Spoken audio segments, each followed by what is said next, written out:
The campaign to recall Governor Gavin Newsom has gone from preposterous to possible.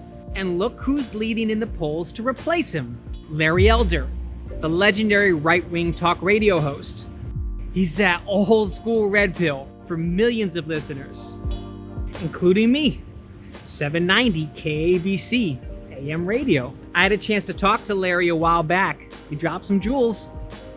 Here they are. So I was born and raised in Los Angeles, right?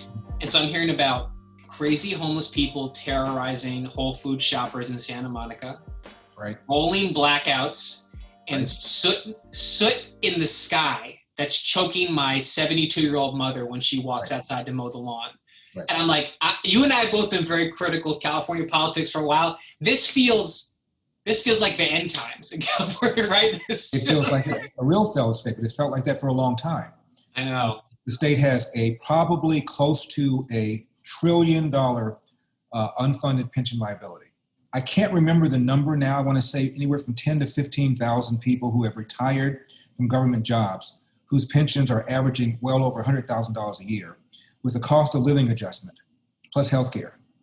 And every year more people are being added to that list. Of course, nobody's dying. We're living longer and longer. So pensions that were supposed to last for a few years are now lasting much longer. That's just one part of the financial part of it. And then, of course, it's a state that's completely, totally dominated by Democrats. There isn't a single Republican in the whole statewide office in the whole state. And the Democrats have supermajorities in both houses of legislature. So Republicans don't even need to show up to go to work. This is just liberal Democrats versus slightly less crazy liberal Democrats. That's what's going on here.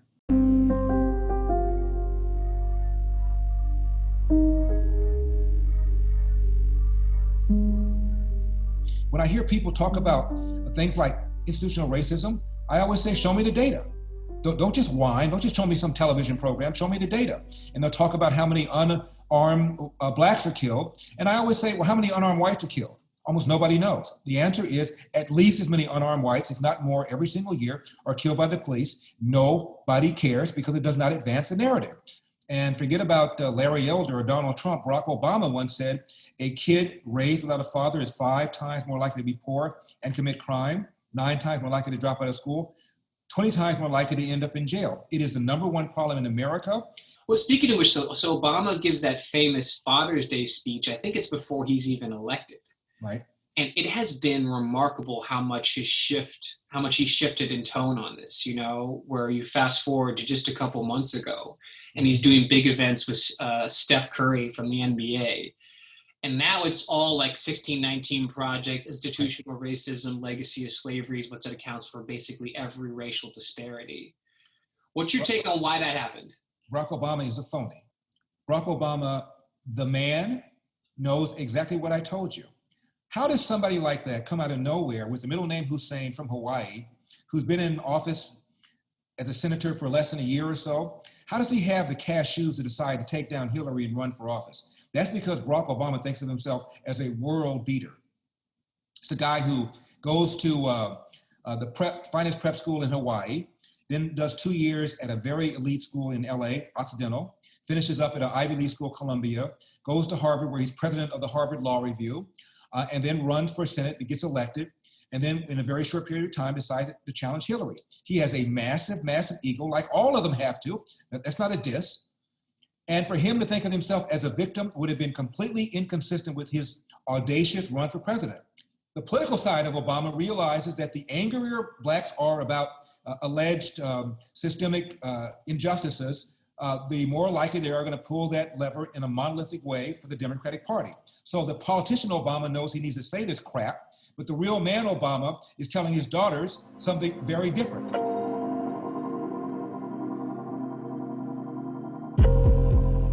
Well, let me do my best Nicole Hannah-Jones impersonation to push back against you for 1 second. Well, sure. Larry, it's not about racism per se. That's a passé concept.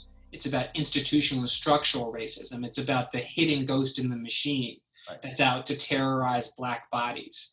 Are you going to just excuse redlining? Are you going to excuse mandatory minimum sentencing disparities? Each one of the alleged instances of institutional racism has to be dealt with on a case-by-case basis. Some people say redlining is an example of that. If redlining means if you have crappy credit, you're not going to get loans, then okay, you are guilty of being a victim of institutional racism. Right. All these kinds of loans now are done by computers, by algorithms. They don't care what race you are. They care about your ability to repay the loan.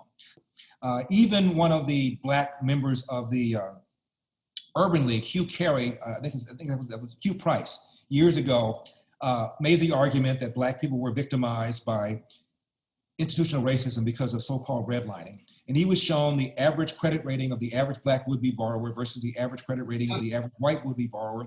And he said, well, when you have lousy credit, you're not going to get a loan. End of story. That wasn't me. He said that years ago. So it's just not true. Regarding mandatory minimums, let's remember these were passed. These stronger drug laws were passed under the administrations of Ronald Reagan and also under Bill Clinton. And at least half of the Congressional Black Caucus, more than half, voted for these. Voted for the 1994 crime bill that imposed a lot of these mandatory minimums. So if you want to call that an example of racism, then you need to go to at least half of the members of the Congressional Black Caucus and also accuse them of being racist.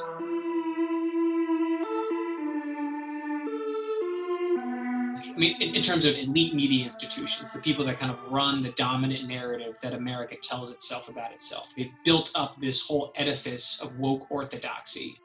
And there are people like you or people like Candace or other kind of prominent dissident black thinkers that can attack that edifice. But it's very different for someone like Kanye, who kind of just until yesterday was a member of good standing within that edifice, to start attacking it and to start breaking it. I have turned my back on the idea of victimization mentality. I think what Kanye West is saying is that America is a place where if you work hard, keep your nose clean, you're going to be just fine. And that racism is no longer a major factor in America.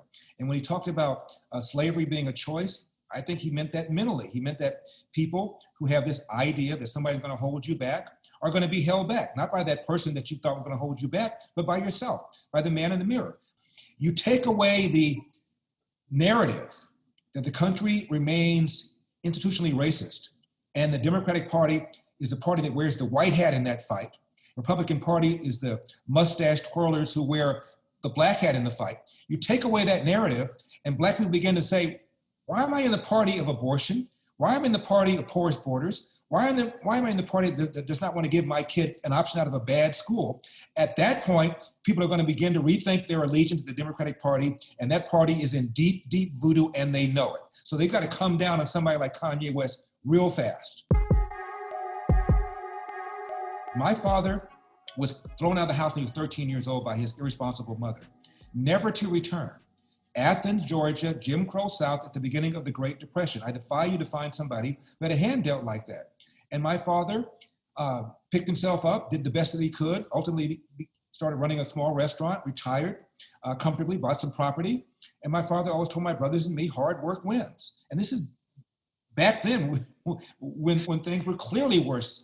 Hard work wins. You get out of life what you put into it. You can't control the outcome, but you are 100% in control of the effort. And before you whine about what somebody did to you, go to the nearest mirror, look at it, and say to yourself, what could I have done to change the outcome?